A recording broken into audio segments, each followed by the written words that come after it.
Hello everybody, welcome to our YouTube channel. My name is Amar Kumar. So आज के इस video में हम डिस्कस करने वाले हैं BPAC 102 प्रशासनिक विचारक। जो अपना प्रशासनिक विचारक है वो इनके जो इस टॉपिक के जो हम मोस्ट इंपॉर्टेंट क्वेश्चंस के आंसर्स को हम डिस्कस करने वाले हैं। यानी जो पिछले 5 साल के पेपर को उठाया गया है उसमें से जो क्वेश्चन बार बार रिपीटेडली आया है वो क्वेश्चंस हमने पिक किया है। सो वही क्वेश्चंस हम डिस्कस करने वाले हैं। तो आप समझ सकते हो this video is going to be the one of the most important video for your exam. So अगर आपका एग्ज़ाम जून 2026 में है या फिर दिसंबर 2026 में है, so this video is actually very important for you. So now अगर आप नए हो चैनल में, चैनल को सब्सक्राइब करके बेल आइकन प्रेस कर सकते हो। And you have any doubt regarding this notes, so you can simply ask here. So let's start. So हम क्वेश्चन वन से शुरू करेंगे। क्वेश्चन वन से लेके अपना total question number of questions है, इसमें देख लेते हैं एक बार। 17 टोटल 17 क्वेश्चंस हम डिस्कस करेंगे और ये 17 क्वेश्चंस जो है मोस्ट इम्पॉर्टेंट क्वेश्चंस के कैटेगरीज में आता है। तो सबसे पहले है ट्रस्टीशिप पर गांधी के विचारों का परिशिक्षण कीजिए। सो बेसिकली गाइस, जब भी आप जो है ना आंसर क्वेश्चन पेपर आपको मिले तो आप कोशिश करना जितना अच्छे से आप क्वेश्चन समझ पाओगे ना उतने अच्छे से आप आंसर भी लिख पाओगे। तो सबसे पहले क्वेश्चन समझो। क्वेश्चन का मतलब क्या है। सो ट्रस्टीशिप पर गांधी के विचारों का परीक्षण कीजिए। मतलब यानी जो अपने गांधी जी थे उनके गांधी जी के जो है ना ट्रस्टीशिप थ्योरी, जो उनका ट्रस्टीशिप थ्योरी था। ट्रस्टीशिप का मतलब क्या होता है? न्यासवाद। सो उनका जो ट्रस्टीशिप थ्योरी था उसके बारे में आपको समझाना है। तो चलिए शुरू करते हैं। बेसिकली जो है ना गांधी जी की जो है ना ट्रस्टीशिप प्रिंसिपल जो है ना बहुत ही सिंपल और मॉरल आइडिया पर बेस्ड थी। कौन कौन सा है वो हम डिस्कस करते हैं। महात्मा गांधी के ट्रस्टीशिप सिद्धांत का उद्देश्य समाज में आर्थिक असमानता को कम करते हुए नैतिक आधार पर सामाजिक न्याय स्थापित करना था। गांधी जी का मानना था कि संपत्ति और संसाधन समाज की धरोहर है, इसलिए जिन व्यक्तियों के पास अधिक धन है वे उसके मालिक नहीं बल्कि ट्रस्टी बोले तो संरक्षण है। उन्हें अपने संसाधन का उपयोग समाज के कल्याण हेतु करना चाहिए। यानी इस थ्योरी का मेन एम जो है ना सोसाइटी में जो आर्थिक असमानता बोले तो इकोनॉमिक इनइक्वालिटी को जो है ना कम करना और मॉरल बेसिस पर जो है ना सोशल जस्टिस लाना था। और गांधी जी का जो मानना था कि जो प्रॉपर्टी और रिसोर्सेज जो भी सोसाइटी की जो धरोहर बोले तो जिसे हम हेरिटेज कहते हैं, धरोहर है, इसलिए जो है ना जो भी आपका जो प्रॉपर्टी और रिसोर्सेज है वो सोसाइटी का है, राइट। सो इसलिए जिनके पास ज़्यादा पैसा है वो उसके ओनर नहीं बल्कि ट्रस्टी है, इसलिए ट्रस्टीशिप नाम दिया गया है थ्योरी। यानी जो भी आपके पास पैसा है, you are not the owner of that particular money, you are the trustee. And उन्हें जो है ना अपने इन रिसोर्सेज का यूज़ जो है ना सोसाइटी के भलाई बोले तो वेलफेयर के लिए करना चाहिए। नाउ गांधी ने इस सिद्धांत गांधी ने इस सिद्धांत के माध्यम से पूंजीवाद और समाजवाद के बीच संतुलन स्थापित करने का प्रयास किया। वे निजी संपत्ति के पूर्ण उन्मूलन के पक्ष में नहीं थे बल्कि उसके नैतिक उपयोग पर जोर देते थे। उनका विश्वास था कि यदि धनिक वर्ग स्वेच्छा से अपनी संपत्ति का उपयोग जनहित में करेगा तो वर्ग संघर्ष और हिस्सा से बचा जा सकता है हिंसा से बचा जा सकता है। एक्चुअली यहाँ पे कट हो रहा था, आई थिंक। हाँ, हिंसा से बचा जा सकता है तथा समाज में समरसता बनी रहेगी।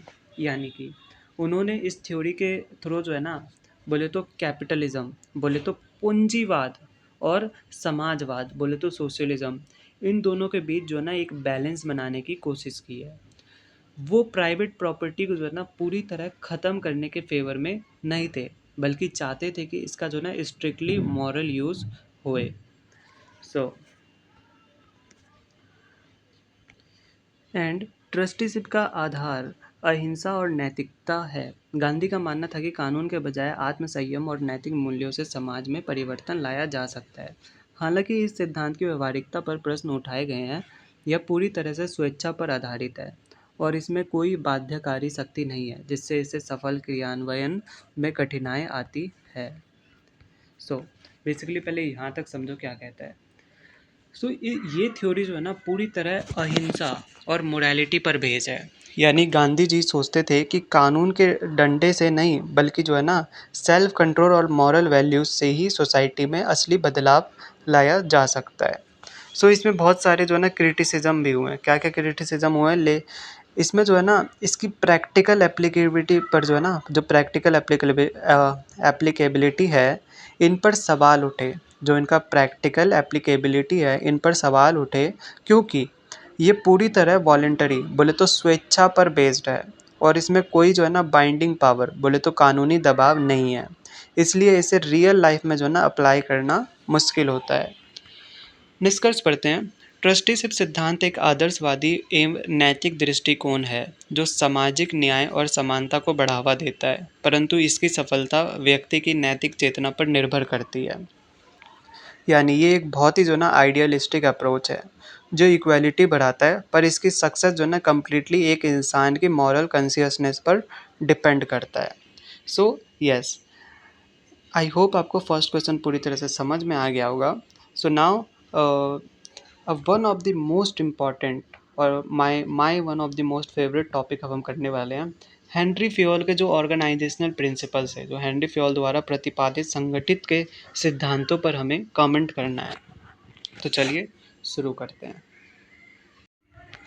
सो बेसिकली अब जो है जो भी अपना जो हेनरी फ्योल का जो भी ऑर्गेनाइजेशन का प्रिंसिपल्स था अब हम वो डिस्कस करने वाले हैं। सो हेनरी फ्योल द्वारा प्रतिपादित संगठन के सिद्धांत संगठन के कार्य कुशल संचालन के लिए अत्यंत महत्वपूर्ण माने जाते हैं। फ्योल ने 14 सिद्धांतों के जो भी प्रभावी प्रबंधन है उनके आधार दिए हैं, प्रबंधन के आधार हैं। देखो, हेनरी फ्योल के जो है ना इनके प्रिंसिपल्स मैनेजमेंट के जो है ना दुनिया में बहुत ही फाउंडेशन माने जाते हैं। फ्योल ने जो है टोटल कितने 14 प्रिंसिपल्स दिए हैं जो कि इफ़ेक्टिव मैनेजमेंट और ऑर्गेनाइजेशन को अच्छे से चलाने के लिए बेस का काम करते हैं। सो आई थिंक इट्स ये 11th या 12th के बिजनेस स्टडीज़ में भी इसका पूरा एक टॉपिक है जो बहुत ही डिटेल्ड वाइज में है, पर अभी तो हमें ये करना है, ये करते हैं। सो बेसिकली 14 प्रिंसिपल याद करने का जो ना एक ट्रिक था, वो बेसिकली इंग्लिश वाले बच्चों का था। हिंदी में तो फिर इसमें पूरा टोटली ऐसे आ जाएगा, तो आपको ऐसे ही याद करना पड़ेगा ना। इन सिद्धांतों में प्रमुख है कार्य का विभाजन, जिससे कार्य कुशलता बढ़ती है। अधिकार और उत्तरदायित्व, जिसमें अधिकार के साथ जिम्मेदारी भी जुड़ी होती है। फिर अनुशासन, जो नियमों का पालन सुनिश्चित करते हैं।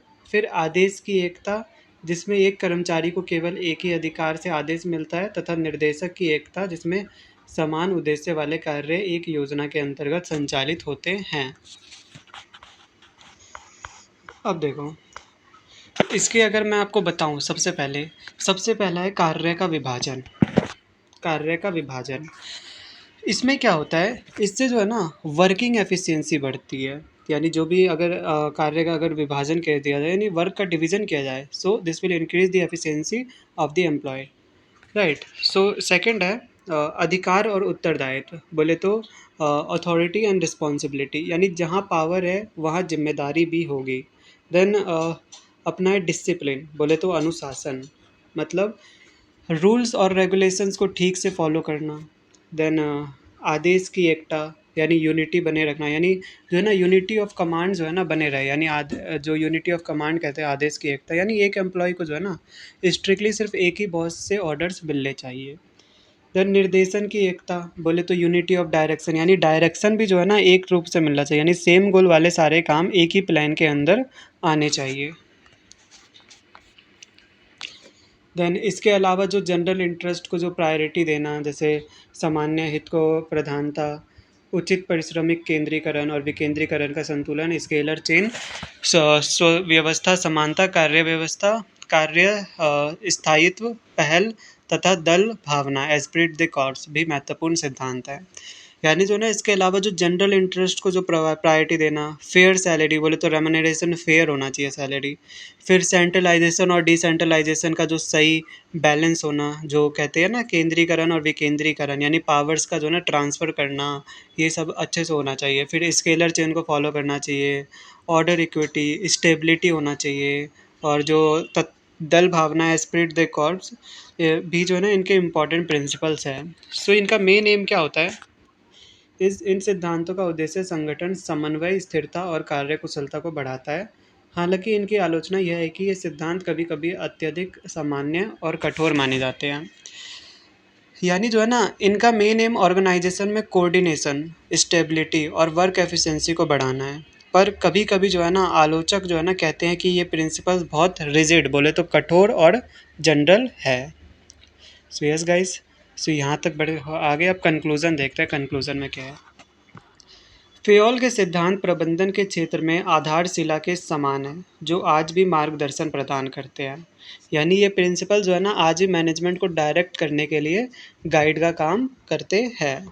नाउ, मौलिक मान्यताओं, मूलभूत सिद्धांतों तथा विशेषताओं पर ध्यान केंद्रित करते हुए मैक्स वेबर की नौकरशाही की अवधारणा पर एक टिप्पणी लिखी है। यानी जो मैक्स वेबर की जो भी ब्यूरोक्रेसी, बोले तो नौकरशाही का जो है ना कंसेप्ट जो भी था, वो हमें समझाना है। मैक्स वेबर की नौकरशाही की अवधारणा आधुनिक प्रशासनिक व्यवस्था का एक महत्वपूर्ण सिद्धांत है, जिसका उद्देश्य प्रशासन में तर्क संगतता, दक्षता और निष्पक्षता स्थापित करना है। यानी जो है ना, मैक्स वेबर का नाम जो है ना पब्लिक एडमिनिस्ट्रेशन में बहुत बड़ा है। यानी इनका फोकस जो है ना लॉजिक और एफिशिएंसी पर था। जो वेबर का जो है ना, जो नौकरशाही का जो कंसेप्ट था, ब्यूरोक्रेसी का जो भी कंसेप्ट था, वो जो है ना, जो आधुनिक प्रशासनिक व्यवस्था, जो मॉडर्न एडमिनिस्ट्रेशन का जो है ना एक मेजर प्रिंसिपल है, जिसका मकसद क्या है, जो भी कुछ एडमिनिस्ट्रेशन, ये जो महत्वपूर्ण सिद्धांत है, इन सब का जो है ना तर्क संगता, दक्षता और निष्पक्षता स्थापित करना, यानी फेयर तरीके से यूज़ किया जा सके। वेबर की नौकरशाही कुछ मौलिक मान्यताओं पर आधारित है। इनका कुछ मौलिक मान्यता पर ही आधारित है। उनके अनुसार संगठन एक तार्किक और विधिसम्मत ढांचे में कार्य करना है। यानी जो है ना, अ, इनका जो है ना क्लियर डिवीजन ऑफ वर्क इसमें दिया गया, यानी मौलिक मान्यताओं के बारे में। और जहाँ व्यक्तिगत भावनाओं के स्थान पर नियमों और कानूनों का पालन किया जाता है, प्रशासन में निर्णय निष्पक्ष और वस्तुनिष्ठ होने चाहिए। यानी स्ट्रिक्ट रूल्स और प्रोसीजर सब कुछ फॉलो करना चाहिए। और इसमें जो है निष्पक्षता, बोले तो यानी इसमें जो है ना इम्पर्सनैलिटी होना चाहिए। बोले तो निष्पक्षता यानी पर्सनल रिलेशंस का काम पर जो है ना असर नहीं पड़ना चाहिए। यानी जो भी आपका पर्सनल चीज़ है, वो काम पर उसमें असर नहीं पड़ना चाहिए।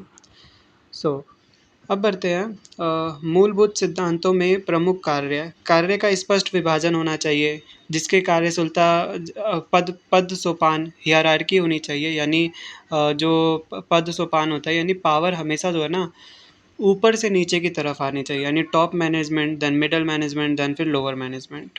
उसके आधार पर ऊपर से नीचे की ओर प्रवाहित होता है। नियमों और प्रक्रियाओं का पालन, जिससे एक रूपता बनी रहती है। निष्पक्षता, इम्पर्सनैलिटी, जिसमें व्यक्तिगत संबंधों का प्रभाव नहीं पड़ता था। योग्यता आधारित चयन, जिसमें नियुक्ति और पदोन्नति योग्यता के आधार पर होती है। नौकरशाही की विशेषताओं में लिखित अभिलेखों का उपयोग, स्थायित्व, निश्चित और वेतन प्रणाली तथा पेशेवर प्रशासन शामिल है, जो संगठन को स्थिर और व्यवस्थित बनाते हैं। हालांकि इस अवधारणा की आलोचना भी की गई है। इसे कठोर, जटिल और लचीलेपन की कमी वाला माना जाता है, जिससे कार्य में देरी और औपचारिकता बढ़ सकती है। लेकिन इसका जो है ना, मैं बताऊं, आलोचना भी है, क्योंकि ये जो है ना, ये एक ऐसा सिस्टम है, थोड़ा रिजिड है, थोड़ा जटिल है और बहुत ही कम फ्लेक्सिबल होता है, जिससे क्या होता है, काम में देरी और फॉर्मेलिटी जो है ना बहुत ज़्यादा बढ़ सकता है।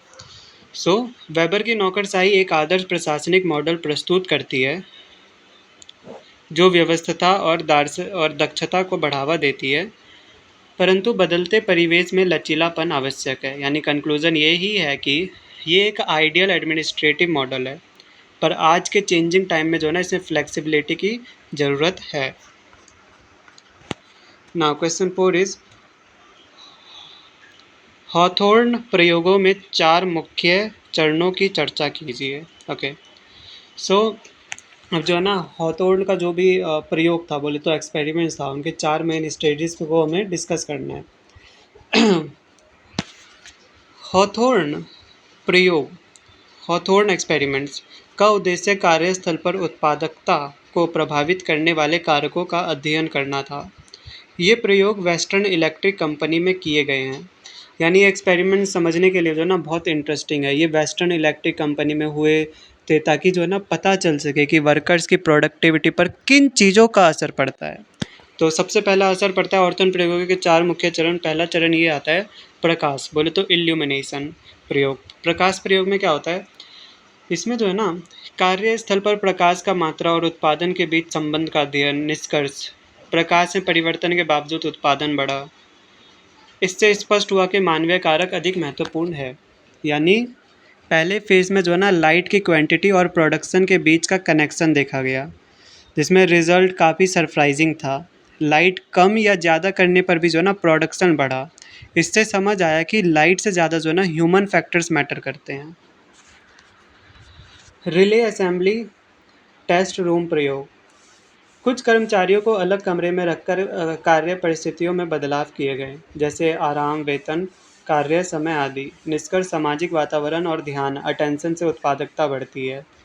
यानी रिलाय असेंबली टेस्ट रूम में बेसिकली क्या होता था कि इसमें जो है ना कुछ वर्कर्स को जो है ना एक अलग रूम में रखा गया था और उनकी जो है ना वर्किंग कंडीशंस, यानी जैसे वो रेस्ट पीरियड कब लेते थे, वो सैलरी का क्या था, वर्किंग आवर्स क्या था, ये सब जो है ना चेंज की गई। तो रिजल्ट ये आया कि जो सोशल एनवायरनमेंट और मैनेजमेंट से जो अटेंशन मिलने पर जो है ना प्रोडक्टिविटी बढ़ी। ओके, नाउ थर्ड, साक्षात्कार इंटरव्यू कार्यक्रम। कर्मचारियों से उनके विचार और भावनाएं जानने के लिए बातचीत की गई। निष्कर्ष, कर्मचारियों की भावनाओं और संतुष्टि का उत्पादन पर प्रभाव पड़ता है। इंटरव्यू प्रोग्राम्स में क्या होता है, इस स्टेज में जो है ना बेसिकली एम्प्लॉय से जो है ना डायरेक्टली उनकी फीलिंग्स और थॉट जानने के लिए जो है ना बात की गई, जिससे क्या हुआ, रिजल्ट ये मिला कि एक एम्प्लॉय की जो है ना इंटरनल सेटिस्फेक्शन और इमोशंस का जो है ना उसके काम, बोले तो प्रोडक्शन पर डायरेक्ट इफेक्ट पड़ता है। Now bank wiring observation room प्रयोग। समूह में काम करने वाले कर्मचारियों के व्यवहार और समूह मानदंड का अध्ययन हुआ, जिसमें निष्कर्ष ये निकला कि जो अनौपचारिक समूह, जो इनफॉर्मल ग्रुप है, उनका उत्पादन को जो है ना नियंत्रित करते हैं। यानी यहाँ ग्रुप में जो है ना काम करने वाले एम्प्लॉय के बिहेवियर और ग्रुप नॉर्म्स की स्टडी की गई, जिसमें रिजल्ट मिला कि जो इनफॉर्मल ग्रुप्स हैं, जो दोस्ती यारी में बन जाते हैं, वो प्रोडक्शन लेवल को जो ना स्ट्रांगली कंट्रोल करते हैं।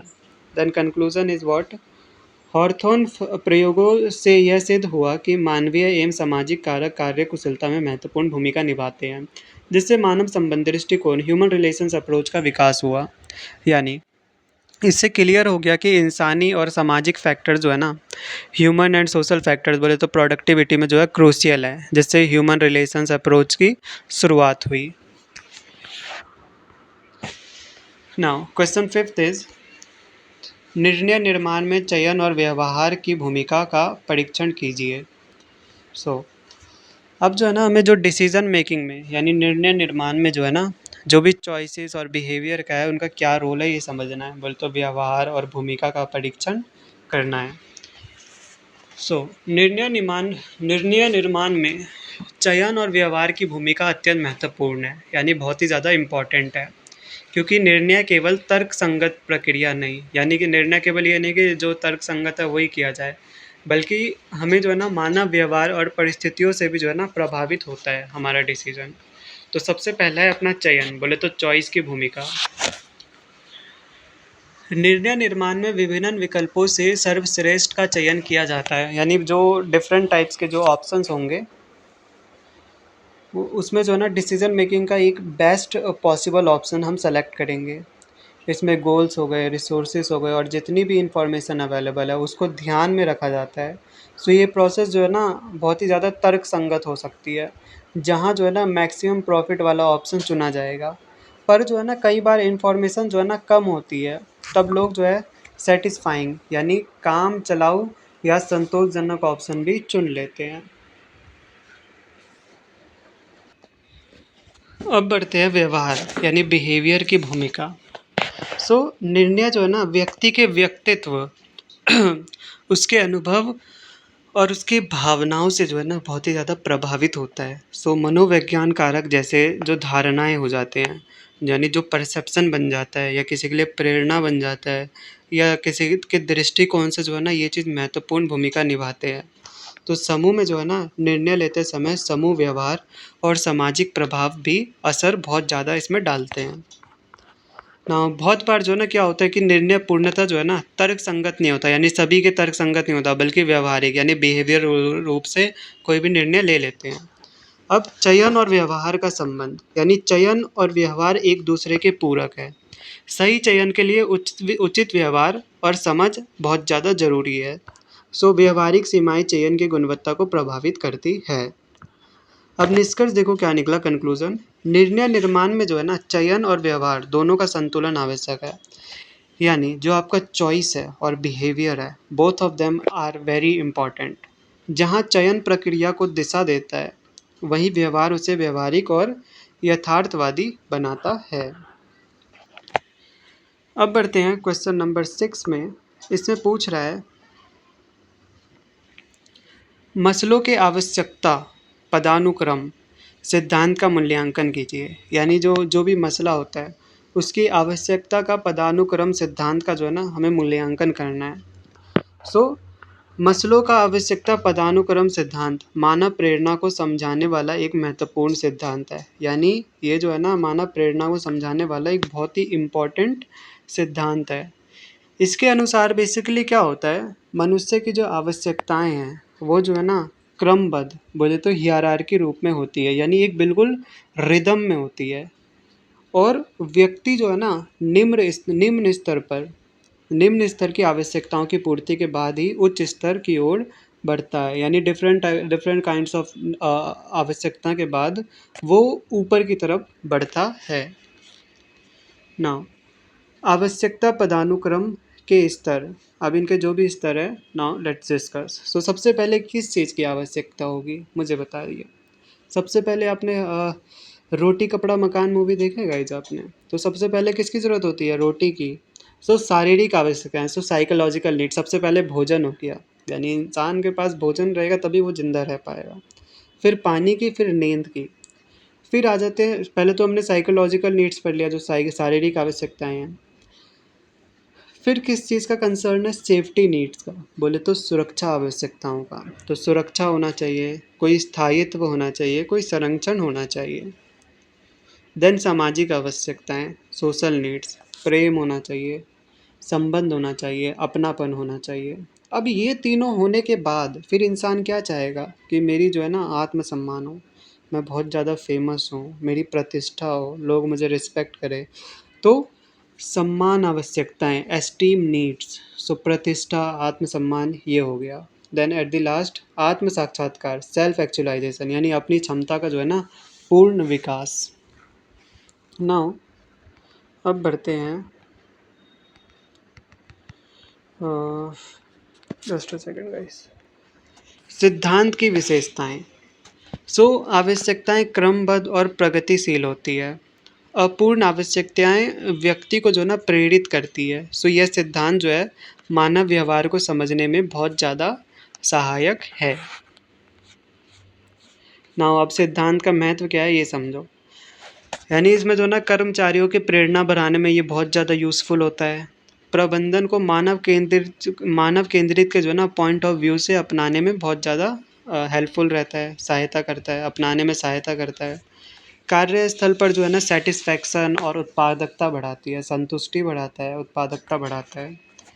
अब इसके आलोचना क्या होता है, जो मूल्यांकन होता है, तो सभी व्यक्तियों में जो है ना आवश्यकताओं का क्रम समान नहीं होता, यानी सबके लिए जो है ना समान नहीं हो रहता, किन्हीं के लिए अलग भी हो सकता है। सो यह सिद्धांत जो है ना अत्यधिक सामान्य और आदर्शवादी माना जाता है। कई बार व्यक्ति जो है ना एक साथ कई आवश्यकताओं से प्रेरित होता है।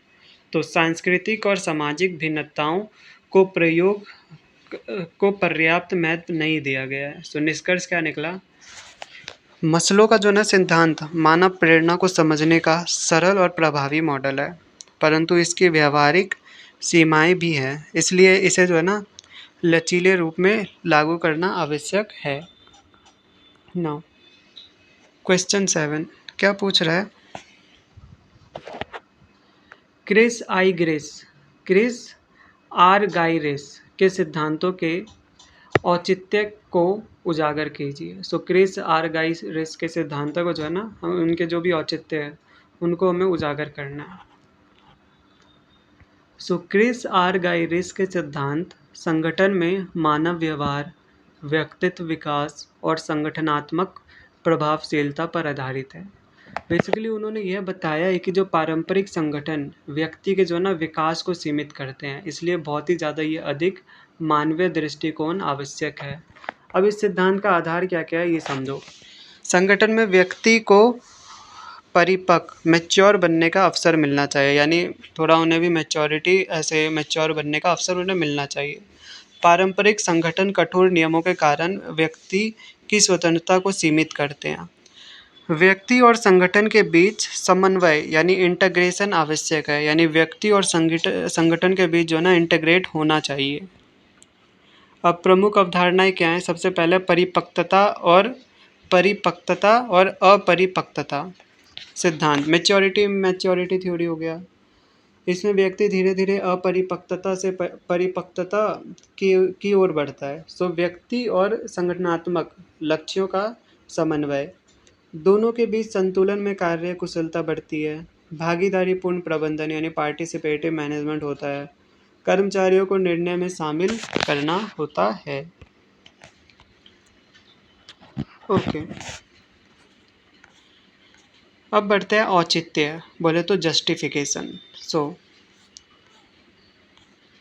यह सिद्धांत जो है ना मानव केंद्रित दृष्टिकोण को बढ़ावा देता है, कर्मचारियों की संतुष्टि और प्रेरणा में जो है वृद्धि करता है। और इसमें क्या होता है कि संगठन में जो है ना संवाद, सहयोग और विश्वास को बढ़ता है।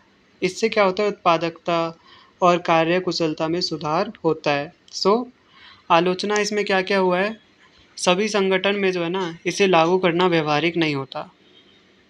अत्यधिक स्वतंत्रता से जो है ना अनुशासन में कमी आ सकता है। सो यह सिद्धांत जो है ना आदर्शवादी माना जाता है। नाउ इसमें निष्कर्ष क्या निकला, कंक्लूजन। क्रिस आरगाइरेस के सिद्धांत मानव विकास और संगठनात्मक प्रभावशीलता को संतुलित करते हैं, जिससे क्या होता है आधुनिक प्रबंधन में इनका विशेष महत्व है। सो ओके, निम्नलिखित पर बर्नार्ड के विचारों का विश्लेषण कीजिए। अब हमें जो है बर्नार्ड के विचारों का विश्लेषण करना है। सो सबसे पहले आ गया औपचारिक और अनौपचारिक संगठन, यानी औपचारिक और अनौपचारिक संगठन पर चेस्टर बर्नार्ड के विचार संगठन को जो है ना सहकारी प्रणाली के रूप में समझाते हैं। औपचारिक संगठन एक नियोजित और संरचित व्यवस्था है जिसमें नियम, पद सोपान और लक्ष्य स्पष्ट होते हैं तथा कार्य निर्धारित प्रक्रियाओं के अनुसार होते हैं। इसके विपरीत अनौपचारिक संगठन स्वाभाविक रूप से विकसित होता है और यह व्यक्तिगत संबंधों, भावनाओं और सामाजिक संपर्क पर आधारित होता है। बर्नार्ड के अनुसार जो है ना ये दोनों संगठन एक दूसरे के पूरक हैं। जहाँ औपचारिक संगठन लक्ष्य प्राप्ति में सहायक है और जो अनौपचारिक संगठन जो है ना ये सहयोग, संचार और संतुष्टि को बढ़ाता है, जिससे संगठन की कार्य कुशलता में वृद्धि होती है। अब बढ़ते हैं प्राधिकरण की अवधारणा।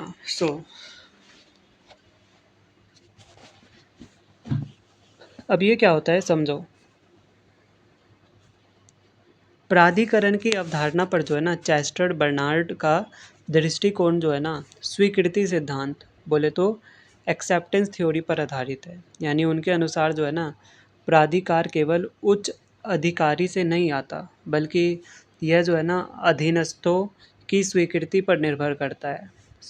बर्नार्ड के अनुसार जो है ना कोई आदेश तभी प्रभावी होता है जब अधीनस्थ उसे समझे, उसे संगठन के उद्देश्यों के अनुसार माने, उसे अपने हित के विपरीत न समझे और उसका पालन करने में सक्षम हो। इस प्रकार प्राधिकार एक द्विपक्षीय संबंध है जिससे अधिकारी और अधीनस्थ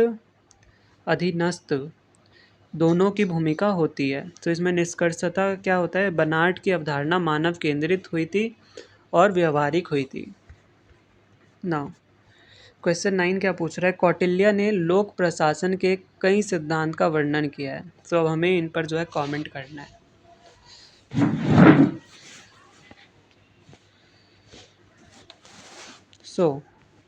कौटिल्य ने लोक प्रशासन के कई सिद्धांतों का वर्णन किया है। यह कथन जो है ना पूर्णतः सत्य है, यानी ये पूरा सही है कि कौटिल्य ने जो है लोक प्रशासन के बहुत सारे सिद्धांत का वर्णन किया है। कौटिल्य ने जो है ना अपनी प्रसिद्ध कीर्ति बोले तो अर्थशास्त्र में प्रशासन के संगठित, व्यवहारिक और वैज्ञानिक सिद्धांतों का विस्तृत वर्णन किया है। कौटिल्य के अनुसार क्या है, राज्य का भूमिका जो है ना उद्देश्य जन कल्याण और सुरक्षा सुनिश्चित करना है। उन्होंने जो है ना प्रशासन में योग्य, प्रशिक्षित और ईमानदार अधिकारियों की जो है ना नियुक्ति पर बल दिया। साथ ही उन्होंने कार्य विभाजन, पद सोपान और नियंत्रण प्रणाली को जो है ना महत्वपूर्ण माना। उन्होंने जो है राजस्व और कर व्यवस्था को सुव्यवस्थित रखने, वित्तीय नियंत्रण बनाए रखने तथा भ्रष्टाचार रोकने के उपायों पर जो है ना विशेष ध्यान दिया था। कौटिल्य ने जो है जासूसी तंत्र बोले तो निगरानी प्रणाली को भी प्रशासन का आवश्यक अंग माना, जिससे शासन में पारदर्शिता और नियंत्रण बना रहता है। उनके विचारों में जो है केंद्रीकरण, अनुशासन और उत्तरदायित्व और दक्षता प्रमुख तत्व है। वे मानते थे कि शासक को न्यायप्रिय, परिश्रमी और उत्तरदायी होना चाहिए। हालांकि उनके कुछ जो है ना विचार जो है ना कठोर और नियंत्रक माने जाते हैं, विशेषकर जो जासूसी तंत्र के जो संदर्भ में जो बताया गया था ना। अब इसका हम कंक्लूजन देखते हैं। कंक्लूजन में क्या है, कौटिल्य के सिद्धांत व्यवहारिक, दूरदर्शी और आधुनिक प्रशासन के लिए जो है प्रासंगिक हैं, जो आज भी जो है ना लोक प्रशासन को दिशा प्रदान करते हैं। नाउ अब बढ़ते हैं हम आपको अपने क्वेश्चन 10 में। पूछ रहा है, गांधी के स्वराज का विचार गांधी के स्वराज का विचार ग्रामीण गणतंत्रों के इर्द गिर्द समाधित था। विस्तृत वर्णन कीजिए। यानी जो गांधी का जो भी स्वराज का विचार जो है ना ग्रामीण गणतंत्रों के इर्द गिर्द समाधित था। विस्तृत वर्णन हमें इसमें करना है। गांधी के स्वराज का विचार ग्रामीण गणतंत्रों के इर्द गिर्द केंद्रित था। यह कथन सत्य है। महात्मा गांधी ने जो है ना स्वराज को ग्राम आधारित यानी आत्मनिर्भर और नैतिक व्यवस्था के रूप में प्रस्तुत किया।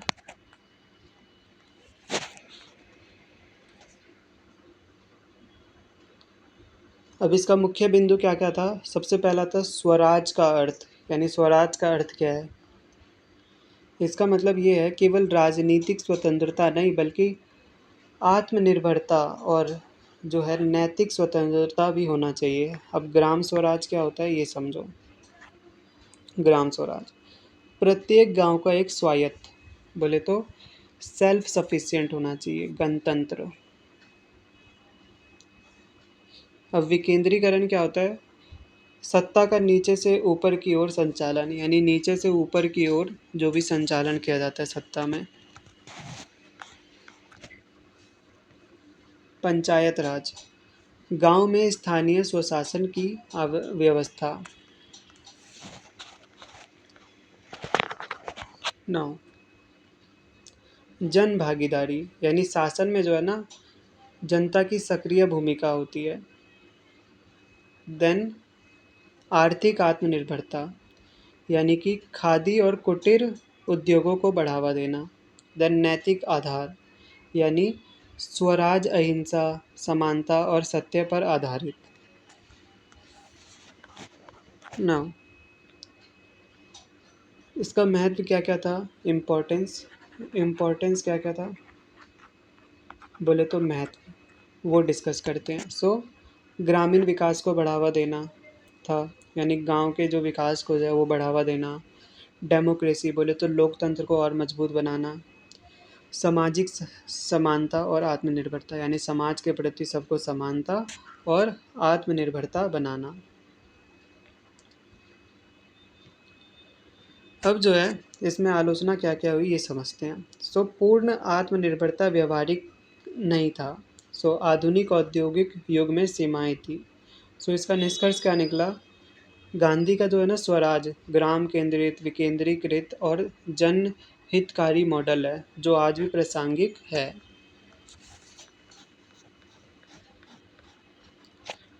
नौ, लोक प्रशासन पर वुडरो विल्सन के विचारों की चर्चा कीजिए।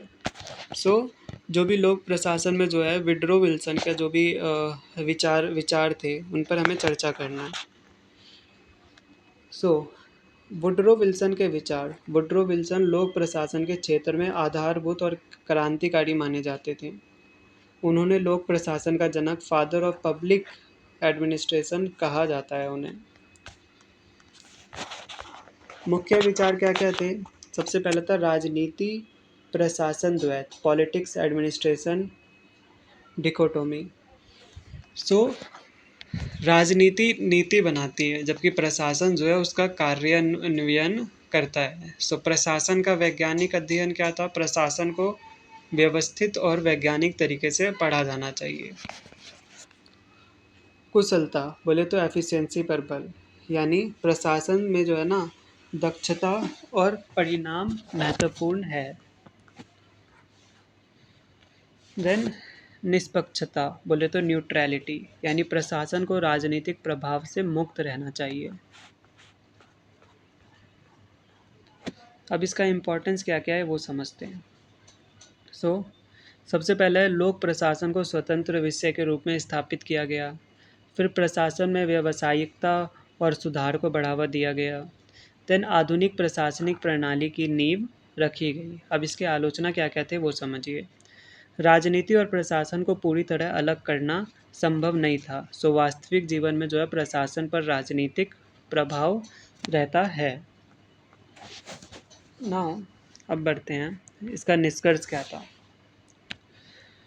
वुड्रो विल्सन के विचार जो है ना लोक प्रशासन के विकास में मील का पत्थर है, जिन्होंने जो है ना इसे वैज्ञानिक और व्यवहारिक दिशा प्रदान की। ना संगठन निर्णय निर्माण प्रक्रिया को प्रभावित करने के लिए अपनी विधियों व तरीके निर्मित करते हैं। विस्तृत वर्णन कीजिए। संगठन निर्णय निर्माण प्रक्रिया को प्रभावित करने के लिए अपनी विधियां व तरीके निर्भर करता है, यानी संगठन जो है ना अपने निर्णय निर्माण और प्रक्रिया को प्रभावित करने के लिए जो है ना बहुत डिफरेंट टाइप्स के डिसीजन जो है ना वो निर्मित करते हैं। यह कथन जो है पुण्य सत्य है, ये सही है। प्रत्येक संगठन अपनी संरचना, नियमों और प्रक्रियाओं के माध्यम से निर्णय लेने की प्रक्रिया को नियंत्रित और निर्देशित करता है। इसमें जो है पद सोपान संरचना, यानी संगठन में जो ना हियरार्की जो ना यह निर्धारित करती है कि निर्णय किस स्तर पर लिए जाएंगे। हियरार्की पर ही निर्धारित किया गया है। निर्णय किसी स्तर पर लिए जाएंगे, उच्च स्तर के जो है ना अधिकारी महत्वपूर्ण निर्णय लेते हैं, जबकि निम्न स्तर पर जो ना कार्यान्वयन से जुड़े निर्णय होते हैं। इसी प्रकार संगठन द्वारा बनाए गए नियम और मानक प्रक्रियाएं जो है ना SOP से निर्णय में एक रूपता और स्पष्टता लाते हैं। इसके अतिरिक्त जो संगठनात्मक संस्कृति और मूल्य और प्रबंधन जो है ये शैली भी निर्णयों को प्रभावित करती है। यदि संगठन में खुला और सहभागितापूर्ण वातावरण है तो निर्णय जो ना अधिक लोकतांत्रिक होते हैं, यानी बहुत ज़्यादा अधिक डेमोक्रेटिकल होते हैं, जबकि केंद्रीकृत व्यवस्था में निर्णय सीमित व्यक्तियों द्वारा लिए जाते हैं। कंक्लूजन अगर देखें तो संगठन जो है ना अपनी विधियों के माध्यम से निर्णय प्रक्रिया को प्रभावी और व्यवस्थित बनाते हैं, परंतु संतुलन बनाए रखना आवश्यक है। यहाँ बहुत इजी लैंग्वेज में आप खुद से रीड कर सकते हैं। क्वेश्चन 13 में बोल रहा है पीटर ड्रकर के प्रबंधन सिद्धांत की जो है अंतर्निहित अवधारणाओं की हमें व्याख्या करना है। सो जो पीटर ड्रकर के जो भी प्रबंधन सिद्धांत थे, उसका जो भी अंतर्निहित अवधारणा था, उसका व्याख्या करना है। तो इसके जो भी जो है इम्पोर्टेंट चीज़ थे, जैसे ये बहुत ही ज़्यादा प्रभावशीलता था, मानव केंद्रित दृष्टिकोण पे आधारित था, ये सब आप एग्ज़ाम में लिख सकते हो। तो ये है, ये आप यहाँ से रीड कर सकते हो। इसमें आप जो है मैनेजमेंट बाय ऑब्जेक्टिव्स, इसमें जो भी है प्रबंधन का मुख्य उद्देश्य, संगठन, ये लक्ष्यों के प्रभावी, ये सब आप समझा सकते हो। सो आप पॉज करके वीडियो पढ़ सकते हो। सो उनकी मुख्य अवधारणाएं क्या थी? परिणामोन्मुखता यानी रिजल्ट ओरिएंटेशन था ये, और मानव केंद्रित दृष्टिकोण था इसमें। धन विकेंद्रीकरण बोल तो डिसेंट्रलाइजेशन यानी निर्णय लेने की शक्ति का वितरण, यानी पावर्स जो है इसमें डिवाइड किए गए हुए थे।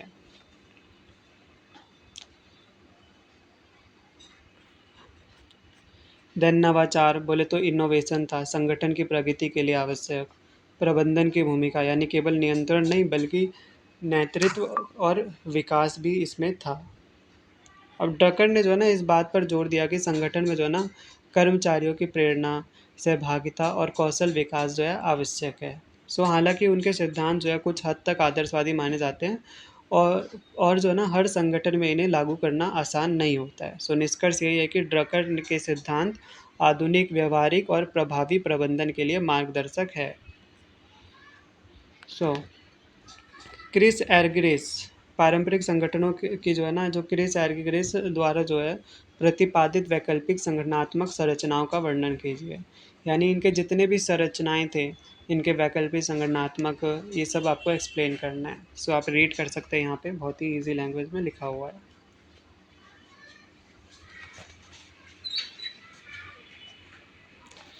सो आगे है,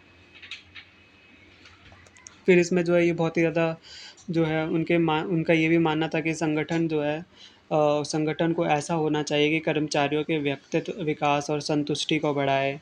इसमें इमैच्योरिटी और मैच्योरिटी, इन सब के बारे में आप बता सकते हो। जो अपना अपरिपक्वता था और परिपक्वता था, उन सब के बारे में आप समझा सकते हो।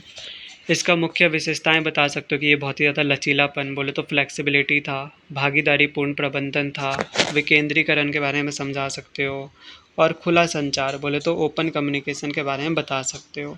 इसमें टीम वर्क और सहयोग यानी समूह में कार्य करने पर बल दिया गया था। सो ये सब आप एक्सप्लेन कर सकते हो। देन कंक्लूजन यहाँ पर रीड कर सकते हो।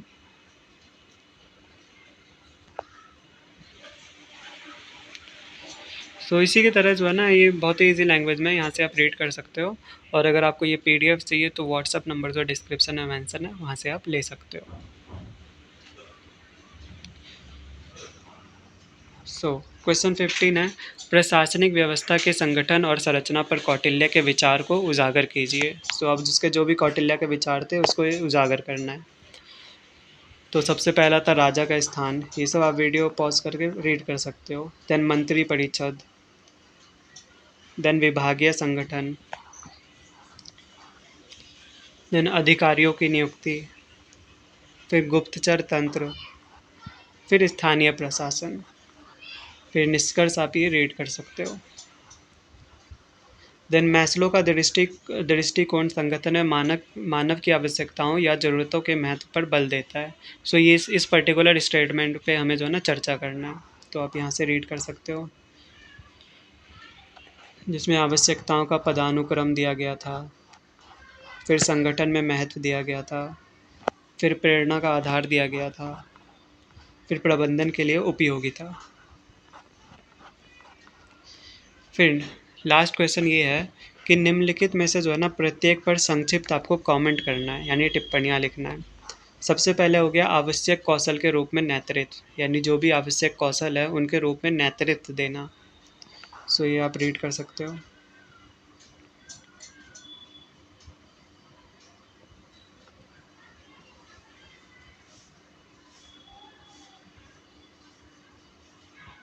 देन बढ़ते हैं सेकंड में, प्रबंधन के बुनियादी सिद्धांत, यानी जो प्रबंधन के जो बुनियादी सिद्धांत और उनके नियम जो है वो आप लिख सकते हो। बहुत ही ज़्यादा निर्देशक है इसमें। प्लानिंग, ऑर्गेनाइजिंग, डायरेक्टिंग, कंट्रोलिंग आता है। आप एक चीज़ याद कर सकते हो, एक कोड बता देता हूँ। POSDC, POSDC, planning, organising, staffing, directing, controlling. ठीक है, आप इस तरीके से याद कर सकते हो। POSDC, POSDC planning, organising, staffing, directing, controlling. फिर है अपना नीति विज्ञान के आधार, जिसमें नीति विज्ञान के जो भी पॉलिसी साइंस थे उन सिद्धांतों और प्रक्रियाओं का जो है ना अध्ययन करना था, जो सार्वजनिक नीतियों के निर्माण, कार्यान्वयन और मूल्यांकन से संबंधित होते थे। तो इसमें आप रैशनैलिटी, पार्टिसिपेशन, इन सब के बारे में डिस्कशन जो है कर सकते हो। सो अंतक्रिया प्रभावी प्रणाली, इंटरैक्शन इन्फ्लुएंस सिस्टम, इसके बारे में आप बता सकते हो। सो रीड कर लो, बहुत ही ज़्यादा इजी लैंग्वेज में लिखा हुआ है।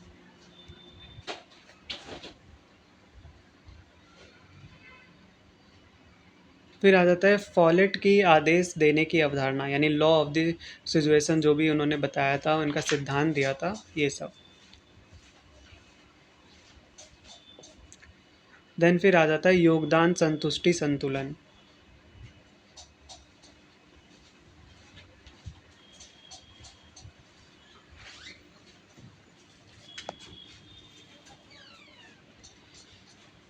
फिर आ गया अभिप्रेरण की प्रक्रिया सिद्धांत।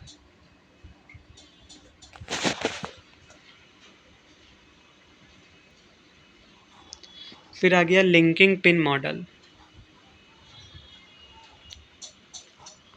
देन इसी के साथ अपना चैप्टर होता है कंप्लीट।